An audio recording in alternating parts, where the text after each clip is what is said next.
दोस्तों, दुनिया भर में कोका कोला और पेप्सी की लड़ाई जगजाहिर है, लेकिन कोका कोला हमेशा से इस रेस में आगे रही है।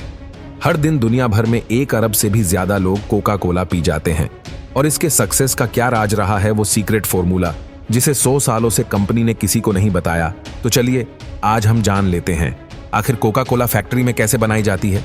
इस ड्रिंक को बनाने के लिए सबसे पहले फैक्ट्री में बड़े बड़े बेवरेज कॉन्सेंट्रेट तैयार किए जाते हैं, लेकिन इस बेवरेज कॉन्सेंट्रेट को एक सीक्रेट फॉर्मूला से बनाया जाता है, जिस वजह से कोई नहीं जानता कि इसमें क्या मिलाया जाता है। कंपनी अपने इंग्रेडिएंट्स में इसे नेचुरल फ्लेवर लिख देती है। इस बेवरेज कॉन्सेंट्रेट को पानी के साथ मिक्स किया जाता है।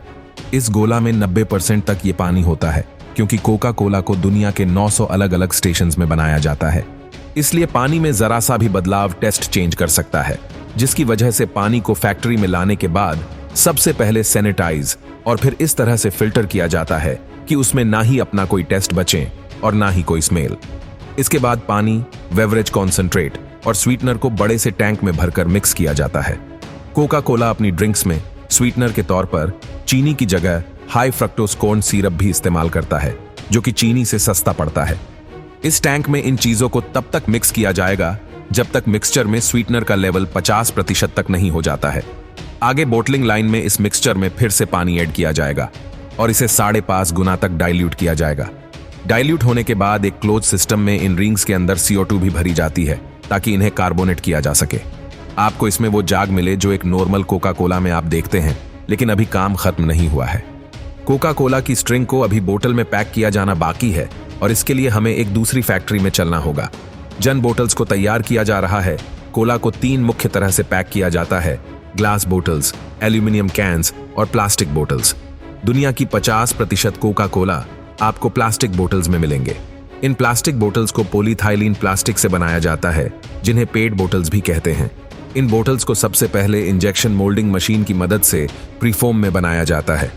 ये बोतल सभी बोटल्स की तरह नहीं, बल्कि टेस्ट ट्यूब की तरह लग रही होती है, पर आप ध्यान देंगे तो देख पाएंगे कि बोतल की ऊपर का हिस्सा बनकर तैयार है।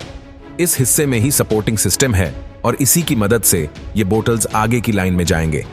प्रीफॉर्म्स ऐसे गुब्बारे की तरह हैं, जिन्हें फुलाकर अभी बोटल्स में बदला जा रहा है, लेकिन ये फ्री फॉर्म्स काफी सख्त होती है, इसलिए इन्हें फूलाने से पहले इन्हें एक हीटर से 115 डिग्री सेल्सियस के तापमान से गुजारा जाता है। इसके बाद यह नरम हो जाती है और आगे इन्हें सपोर्टिंग से ही पकड़कर आगे मोल्डिंग प्रोसेस की तरफ ले जाते हैं। मोल्डिंग प्रोसेस में पहले से ही बोटल्स की फॉर्म में सांचे तैयार होते हैं, जिसमें एक मशीन इन फ्री फॉर्म को डालती है और प्रेशराइज एयर की मदद से ये बोटल्स एक्सपैंड करती है। बोटल्स को ठंडा करने के लिए भी इन सांचों में लिक्विड कूलिंग की व्यवस्था रहती है और हर बोतल के बनने के बाद उसकी फोटो ली जाती है, जिसे एक सॉफ्टवेयर एनालिसिस करता है। अगर सही नहीं बनी है तो उसे इस लाइन से हटाकर रिसाइकल करने के लिए भेज दिया जाता है और तैयार हुई बोटल्स वापस से फिलिंग स्टेशन की तरफ रवाना कर दी जाती है। फिलिंग रूम में प्रेशराइज कोका कोला को इन बोटल्स में डालना काफी मुश्किल रहता है, इसीलिए फिलर वाल्व सबसे पहले बोतल के प्रेशर को एडजस्ट करते हैं और उसके बाद ही इनमें ड्रिंक किया जाता है। अब इन बोटल्स में कैप नहीं है, जिसके कारण से ये ड्रिंक बाहर आ सकती है, और इससे बचने के लिए बोटल्स को फिर से डीप्रेशराइज किया जाता है और आखिर में इन्हें फिलिंग स्टेशन से बाहर निकाल दिया जाता है। हर मिनट तकरीबन 800 कौन सा स्पेलिंग रूम से बाहर आती हैं, जिन पर इसके बाद मशीन की मदद से कैप लगा दी जाती है। इन बोर्डर्स को 3 किलोमीटर लंबे कन्वेयर बेल्ट से बने रास्तों से अब एक जगह से दूसरी जगह ले जाया जाता है और आखिर में बोटल्स लेबलिंग स्टेशन तक पहुंचती है, जहां मशीन है इनकी कैप से पकड़ लेती है और दूसरी तरफ से एक ऑटोमेटेड सिस्टम इन पर लेबल लगा देता है। अब एक के बाद एक 6 लेयर्स में इन बोटल्स को खड़ा किया जाता है और इनके चारों ओर प्लास्टिक में पैक कर दिया जाता है।